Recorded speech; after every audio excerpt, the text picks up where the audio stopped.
Good morning दोस्तों। आज हम NCERT science chemistry MCQ class 5 अम्ल क्षार तथा लवण देखने जा रहे हैं। क्लास 4 तक का आपका वीडियो अपलोड कर दिया गया है। आज इसका प्लेलिस्ट बना हुआ है, आप उसमें कंटिन्यू वीडियो देख सकते हैं। और इसका सिलेबस देखिए काफ़ी इम्पोर्टेंट है, काफ़ी एग्ज़ाम के दृष्टिकोण से, जैसे बीपीएससी के लिए भी है, बीएसएससी, सीजीएल, एवरी एग्ज़ाम के लिए, आपके गवर्नमेंट एग्ज़ाम के लिए बहुत ही महत्वपूर्ण टॉपिक है। तो चलिए देखते हैं क्लास 5 अम्ल क्षार तथा लवण।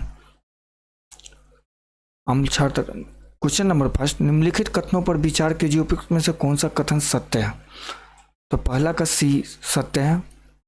पहला, हमारे दंत क्षय हेतु अम्ल उत्तरदायी होते हैं। दूसरा, दांतों के मध्य फंसे खाद्य पदार्थ अम्ल निर्मोजित करने में सहायक होते हैं।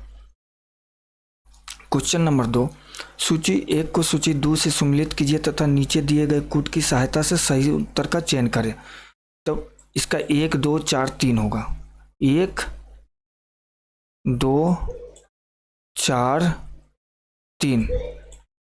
इसका अम्ल और संबंधित पदार्थ, फॉर्मिक अम्ल हो चींटी का डंक से, और कैल्शियम हाइड्रोक्साइड चूने का पानी, टार्ट्रिक अम्ल इमली और अंगूर, सोडियम हाइड्रोक्साइड साबुन। चलिए इसकी व्याख्या देखते हैं। चींटी के डंक में फॉर्मिक मेथनोइक अम्ल पाया जाता है। इस अम्ल का रासायनिक सूत्र HCOOH होता है। चूने के पानी का रासायनिक नाम कैल्शियम हाइड्रोक्साइड होता है। इसका रासायनिक सूत्र CaOH2 होता है। इमली और अंगूर में टार्ट्रिक अम्ल पाया जाता है। इस अम्ल का रासायनिक सूत्र C6H6O होता है। साबुन का निर्माण सोडियम हाइड्रोक्साइड से होता है। इसका रासायनिक सूत्र NaOH होता है। क्वेश्चन नंबर 3, लिटमस विलयन जब न तो अम्लीय होता है न तो क्षारीय, तब वह किस रंग का होता है। बैगनी। तीसरा का ए। क्वेश्चन नंबर 3, लिटमस विलयन जब न तो अम्लीय होता है न तो क्षारीय, तब वो किस रंग का होता है। तीसरा का ए, बैगनी। क्वेश्चन नंबर 4, अम्ल तथा क्षार के संदर्भ में निम्नलिखित कथनों पर विचार कीजिए, उपयुक्त में से कौन सा सत्य है। तो चौथा का बी होगा, केवल 2। अम्ल नीले लिटमस को लाल जबकि क्षार लाल लिटमस को नीला कर देते हैं। चौथा का 2। क्वेश्चन नंबर 5, नेटल पौधे के पत्तों को छूने पर डंक जैसा दर्द होता है। वह दर्द किस अम्ल के स्राव से होता है। तो 5वां का डी होगा, मेथनोइक अम्ल के स्राव से होता है। क्वेश्चन नंबर 6, भ्रमर के दंश से होने वाली जलन प्रभावित क्षेत्र को साबुन से रगड़ने पर रोकी जा सकती है। इसका क्या कारण है। छठा का ये, भ्रमर का दंश अम्लीय होता है और साबुन का एक क्षार उसके निष्क्रिय कर देता है। चलिए इसकी व्याख्या देखते हैं। भ्रमर ब्लैक बेटल के दंश से होने वाले जलन को साबुन से रगड़ने पर समाप्त किया जा सकता है, क्योंकि साबुन में क्षार उपस्थित होता है। अम्ल तथा क्षार क्रिया करके उदासीन हो जाता है, जिससे अम्ल का प्रभाव समाप्त हो जाता है। अंततः दंश की जलन साबुन से समाप्त हो जाती है। क्वेश्चन नंबर 7, जल में कार्बन डाइऑक्साइड प्रभावित करने पर बना सोडा वाटर अम्लीय प्रकृति का। 7वां का सी। क्वेश्चन नंबर 8, स्वर्णकारों द्वारा प्रयोग में आने वाला अम्ल राज निम्नलिखित में से किसको मिलाकर बनाया जाता है। तो 8वां का बी होगा, नाइट्रिक अम्ल और हाइड्रोलिक अम्ल। स्वर्णकारों द्वारा प्रयोग में आने वाला अम्ल राज निम्नलिखित में से किसको मिलाकर बनाया जाता है। तो 8वां का बी, नाइट्रिक अम्ल तथा हाइड्रोलिक क्लोरिक अम्ल। क्वेश्चन नंबर 9, निम्नलिखित कथनों में कथन ए और कारण आर को पढ़िए और नीचे दिए गए सही उत्तर का चयन करिए। तो 9वां का ए आंसर होगा। ए और दोनों सही है और तथा आर का सही स्पष्टीकरण है। कथन ए, सल्फ्यूरिक अम्ल को तनु बनाने के लिए पानी में अम्ल मिलाया जाता है, न कि अम्ल में पानी। कारण, पानी की विशिष्ट ऊष्मा बहुत अधिक होती है। क्वेश्चन नंबर 10, कॉपर सल्फेट का जलीय घोल अम्लीय होता है क्योंकि इस लवण का 10वां का सी, जल अपघटन होता है। क्वेश्चन नंबर 11, एक अज्ञात गैस जल में शीघ्रता से घुल जाती है। गैस युक्त जलीय घोल में लाल लिटमस नीला हो जाता है। यह गैस हाइड्रोजन क्लोराइड के साथ सफ़ेद धूम्र भी देती है। यह अज्ञात गैस निम्न में से कौन सी है। अमोनिया। 11 का सी होगा। एक अज्ञात गैस जल में शीघ्रता से घुल जाती है। गैस युक्त जलीय घोल में लाल लिटमस नीला हो जाता है। यह गैस हाइड्रोजन क्लोराइड के साथ सफ़ेद धूम्र भी देती है। यह अज्ञात गैस निम्न में से कौन सी? अमोनिया। क्वेश्चन नंबर 12, निम्नलिखित कथनों पर विचार कीजिए, उपयुक्त में से कौन सा कथन सत्य है? तो 12 का 20 सत्यों का दूसरा और तीसरा सत्य है। अग्निशामकों में एक पाक सोडा का प्रयोग होता है। तीसरा, विरंजक चूर्ण का उत्पादन हैसन क्लेवर संयंत्र में होता है। चलिए इसकी व्याख्या देखते हैं। दिए गए कथनों में से 2 और 3 सही है। सोडियम बाइकार्बोनेट को पाक सोडा, बेकिंग सोडा कहा जाता है। सोडियम बाइकार्बोनेट को पाक सोडा या बेकिंग सोडा भी कहा जाता है तथा अग्निशामक यंत्रों में इसका प्रयोग होता है। विरंजक चूर्ण, ब्लीचिंग पाउडर का उत्पादन हैसन क्लेवर का या बेकमेन संयंत्र में होता है। कथन एक सही नहीं है क्योंकि निर्जल सोडियम कार्बोनेट Na2CO3 का प्रयोग कपड़ा धोने के साबुन में होता है। क्वेश्चन नंबर 13, विरंजक चूर्ण के संदर्भ में दिए गए कथनों पर विचार कीजिए, उपयुक्त में से कौन सा कथन सत्य है? तो 13 का सी, दूसरा और तीसरा सही है। इसका उपयोग पीने वाले जल को जीवाणुओं से मुक्त करने के लिए रोगाणुनाशक के रूप में किया जाता है। तीसरा, विरंजक चूर्ण का उपयोग कई रासायनिक उद्योगों में एक उपचायक के रूप में होता है। क्वेश्चन नंबर 14, निम्नलिखित में से कौन सा कथन सही नहीं है? 14 का डी सही नहीं है, बाकी ए बी सी सही है।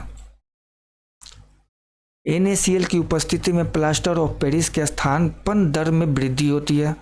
बी, सीमेंट में जिप्सम का योग उसके स्थापन दर को मंद करने के लिए किया जाता है। सी, सभी क्षारीय मृदा धातु जल योजित लवण उत्पन्न करते हैं। क्वेश्चन नंबर 15, बेकिंग सोडा का रासायनिक नाम निम्न में से क्या होता है? 15 का sodium hydrogen carbonate. Question number 16, सूची 1 को सूची 2 से सुमेलित कीजिए तथा सूचियों के नीचे दिए गए कूट का सही उत्तर का चयन कीजिए। 16 का सी, साधारण नाम रासायनिक नाम। ए का तीसरा को ब्लीचिंग पाउडर को कैल्शियम ऑक्सीक्लोराइड भी कहते हैं। बेकिंग सोडा को सोडियम बाइकार्बोनेट कहते हैं। वॉशिंग पाउडर को सोडियम कार्बोनेट कहते हैं। प्लास्टर ऑफ पेरिस को कैल्शियम ऑक्सीक्लोराइड कहते हैं। चलिए इसकी व्याख्या देखते हैं। ब्लीचिंग पाउडर का रासायनिक नाम कैल्शियम ऑक्सीक्लोराइड CaOCl2 होता है। इसका प्रयोग कपड़ों की रंगाई में किया जाता है। बेकिंग सोडा का रासायनिक नाम सोडियम बाइकार्बोनेट NaHCO3 होता है। इसका प्रयोग खाने में किया जाता है। वॉशिंग पाउडर का रासायनिक नाम सोडियम कार्बोनेट Na2CO3 होता है। इसका प्रयोग कपड़ा धोने में किया जाता है। प्लास्टर ऑफ पेरिस का रासायनिक नाम कैल्शियम सल्फेट हेमीहाइड्रेट CaCOH2O होता है। इसका प्रयोग मिट्टी के बर्तन, सिरेमिक और शल्य चिकित्सा आदि में किया जाता है। क्वेश्चन नंबर 17, pH एक मूल्यांक दर्शाता है। 15 का बी 17 का बी, किसी घोल के अम्लीय या क्षारीय होने का मूल्यांक। चलिए इसकी व्याख्या देखते हैं। pH किसी विलयन की अम्लता अथवा क्षारकता के मूल्यांक को दर्शाता है। उसका मान 0 से 14 के मध्य होता है। जिस विलयन का मान pH मान 7 से कम होता है वो अम्लीय होता है। कितना? 7 से कम होता है वो अम्लीय होता है तथा जिनका 7 से अधिक होता है वो क्षारीय होता है। एक घोल का pH 3 से 6 तक बदलता है। इसे H+ आयन की सांद्रता होती है 1000 गुना कम हो जाती है। 18 का डी आंसर होगा। क्वेश्चन नंबर 19, निम्नलिखित कथनों में से कौन सा कथन सही है? तो 19 का बी 1, 2 सही है। वर्षा जल का pH मान 5.6 से कम हो जाने पर वो जल अम्लीय वर्षा जल कहलाता है। दूसरा, मानव शरीर 7 से 7.8 परास के मध्य कार्य करता है। चलिए व्याख्या देखते हैं। वर्षा के जल का pH मान जब 5.6 से कम हो जाता है तो वो अम्लीय वर्षा कहलाती है। हमारा शरीर 7 से 7.1 pH परास के मध्य कार्य करता है। जीवित प्राणी केवल संकीर्ण pH परास में ही जीवित रह सकते हैं। कथन 3 सही नहीं है क्योंकि मुंह के pH का मान 5.5 से कम होने पर दांतों का क्षय प्रारंभ हो जाता है। दांतों का इनेमल दंत लवक कैल्शियम हाइड्रोक्सीपेराइट कैल्शियम फॉस्फेट का क्रिस्टलीय रूप से बना होता है। जो कि शरीर का सबसे कठोर पदार्थ है। यह जल में नहीं घुलता, लेकिन मुंह की पीएच का मान 5.5 से कम होने पर वो संचारित हो जाता है। क्वेश्चन नंबर 20, कपड़ों पर लगे हल्दी के दाग पर जब क्षारकीय प्रकृति वाला साबुन रगड़ते हैं तब वो उस धब्बे का रंग भूरा लाल हो जाता है। ऐसा इसलिए होता है क्योंकि 20 का सी, हल्दी एक प्राकृतिक सूचक है।